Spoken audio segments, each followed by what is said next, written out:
Duguleta rinangdi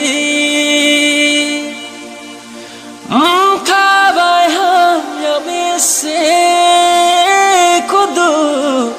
Duguleta rinangdi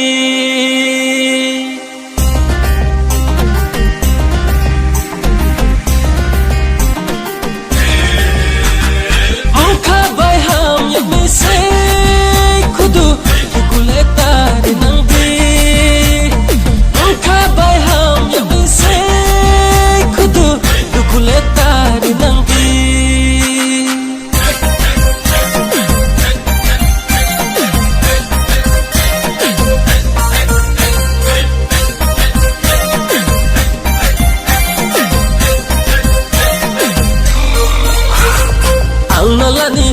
Mase kau kerau ye hoi ha Ang nolani hi tumase kau kerau ye hoi ha Sumi ye tham tumase nai siri ye toi ha Nukha tuma pairi wano ranjani ware duno Nukha saka atu kibwa sauni ni kau no Boto koma bainu no ye toi nai se Aini tiya nung pai di kachai tiya no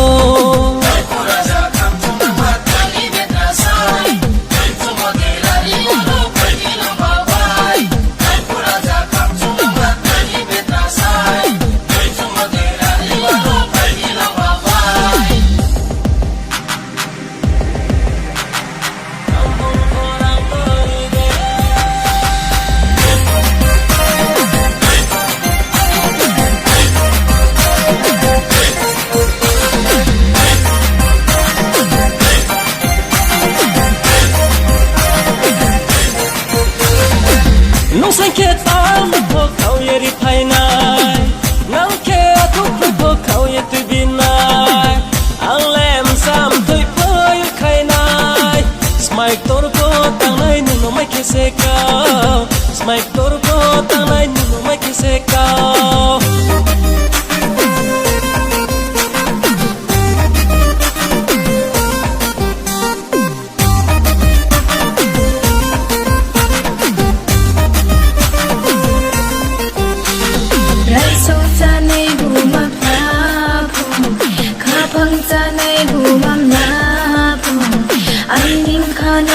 Ni ta này đi ang le nung no le ting maya